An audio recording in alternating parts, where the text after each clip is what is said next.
I will just speak a little bit, but I found it interesting how this theme for today is so much about this, is it democratic? Is truth democratic? Can you just come off the street and learn Kriya Yoga?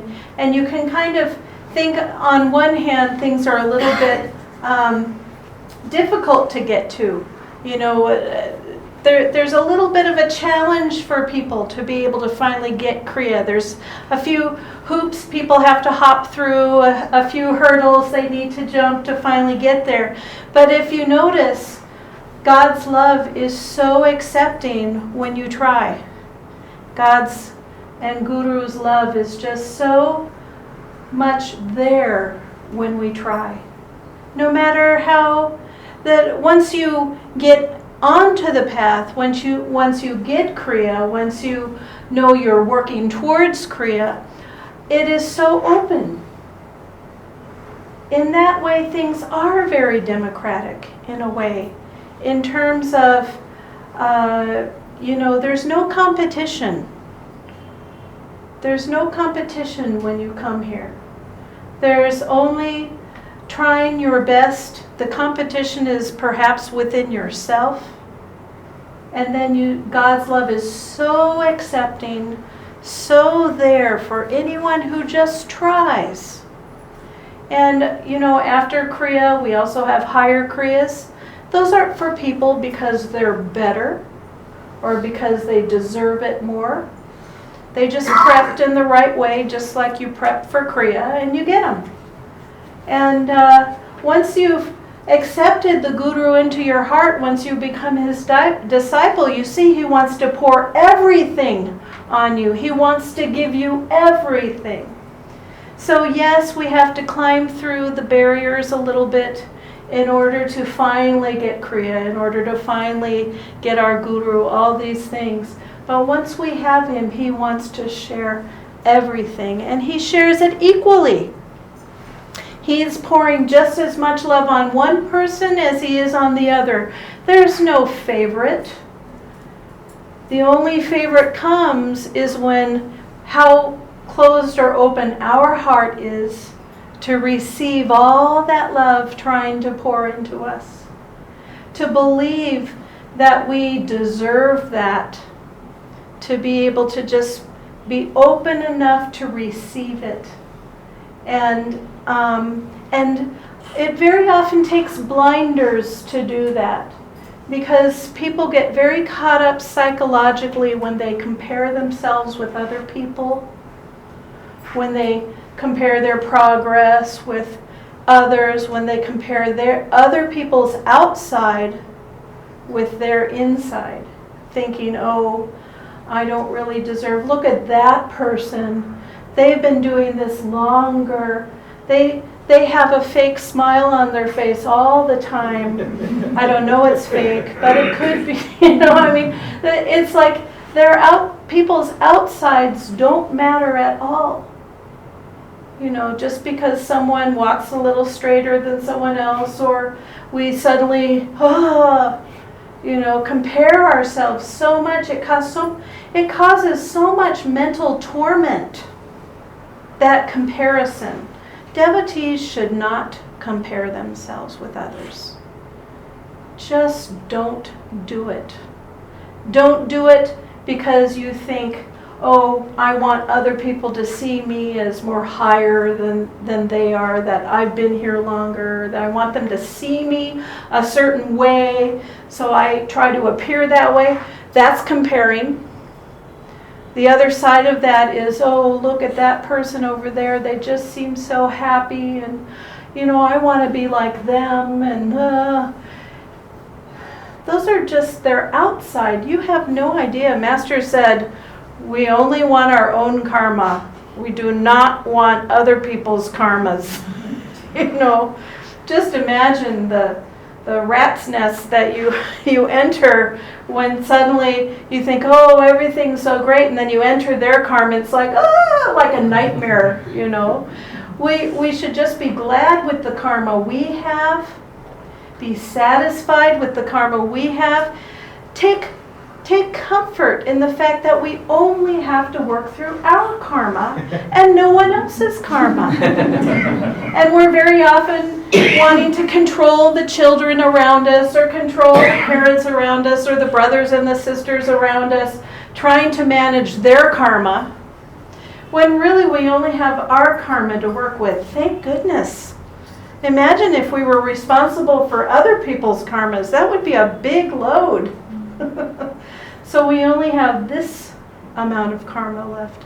Remember that devotee that was in a forest hermitage, and I don't remember the name of the guru, where he looked in the pond? No. This is often said at Ananda, as well as other places. But just how there was an ashram, there was a beautiful guru in the ashram. In this ashram, many people were getting diksha or getting blessings here and there. There was the one disciple who kind of thought, I'm not really worthy. And the guru would say, you fetch the wood while, I'm giving everybody a satsang. You go fetch the wood, you go fetch the water, go fetch these things. And he would notice he was being asked to go away while other people got to sit around the guru and soak in all of his blessings and his love. And meanwhile, he had to go away, but okay. And he was doing his duty, and over the years, he just kept doing the same thing. He was thinking, well, isn't it time for me to finally get initiated? And he started feeling a little sad in his heart about it. Like, why didn't the guru favor me also? Why not? And so one day he was gathering up things, and he happened to be next to the pond, and he looks into the pond and he sees he has gray hair, that his head is white. What happened? After all these years, the hair has grown white. And what do I have to show for it? What do I have to show for it? All I've done is gather wood and gather this or that. He wasn't angry about it, but just sad, like, what? And a little tear was forming, and as it was about to touch the ground, the guru came, grabbed the tear, and said, please don't cry. A tear from a soul as great as you would cause famine for years and years on a land if your tear touched the ground. That's all of us. That's all of us. Why compare? We don't need to compare. This guy was comparing on some level, but he was doing his duty. He didn't, demand from the guru, give me this, give me that. So obviously he had the right consciousness about him. But that's us. Very often there's this veil between ourselves and our soul, in that we can't see our progress. We can't see what's really going on. And so the mind creates all these stories continuously, But what if you found that your guru suddenly caught your tear and said, don't do this. A great soul as you would create famine in the world if you cried like that. Wouldn't that be a surprise if suddenly, wait a minute, after all these years of gathering the sticks and going, I'm kind of stupid, so I'm gathering the sticks, or, I'm only good enough for this kind of work, or I'm only good enough for that. And then what? What do you mean I'm a great soul? Because the soul is great. No matter whose soul, the soul is great. The soul is beautiful. The soul knows the plan. The soul knows it all. So all we need to do is touch our soul daily in meditation and focus on getting bliss. Where's the competition in that? They have bliss before me. I've got to get the bliss. Get out of the way. I want my bliss. That's the only competition, and it is not a competition. And in that way, God is saying, I've got all the bliss you need. Here it is, here it is. And we're like, where's the bliss? Where's the bliss? Not only that, hey, get that person out of my way, get that person out of my way. I want my bliss. We just have to really change our priorities around. It is only about bliss. It is only about bliss. It is only about softening the heart to be able to receive bliss. Is there any softening when we're kicking people out of the way or, trying to compete, pushing them, even if it's not work? Even in the ashram you have people full of pride. I've been on the path one more year than you. All that pride, drop it. Pride is really hard because pride can be justified. You can say, well, I should be proud that I've been meditating that many years. Of course I'm proud. How many years have you been meditating? Oh.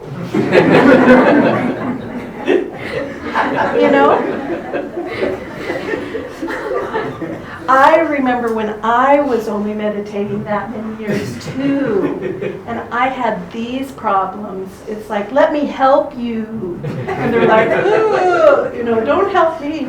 So, we don't want to become like that. The devotee in the beginning might be a little kind of out there because the energy in the spine is not quite centered. So there's, like Dharmarajan was saying, hey everybody, you want to join this path? You want to, here's all the autobiographies of a yogi, and let's all meditate together. And then over time, as the energy gets stronger and stronger in the spine, and there's more and more silence inside to be had, and there's more and more bliss inside to dip into, you start to really value the quiet. And you notice if your mind ever gets prideful, you go, ugh. Get out. Because we're not the doer. Only God is the doer. There's nothing to be prideful about. So when those thoughts come, get out. It's not real. It's not truth. Get those out. Just begin to open the heart more and more and more. Notice what makes the heart close and clench, and what makes the heart open and blossom. And make life about that. Make life about discovering what makes my heart closed. It feels very uncomfortable. What makes my heart open? This is the way. And how can I keep my heart open more? And when these icky things happen, how can I keep my heart open even when icky things are happening? That's a whole challenge also, because we still have to protect ourselves when icky things are happening. But how do you protect without slamming the heart shut? That's quite something to contemplate and learn to do. There's so many inner challenges to learn about. So much of the path is the inner way. And so we're just so grateful to share this path with all of you. We see your beautiful souls. We see your desire to just find God, to have that love in your hearts. And it's so beautiful to see that love blossom daily more and more in everybody. And Kriya Yoga is a guarantee. You know, we may say, oh, I just can't open my heart enough. It's like, just keep with the Kriya Yoga. Just stick with it. Oh, I fell away from my path. I'm horrible.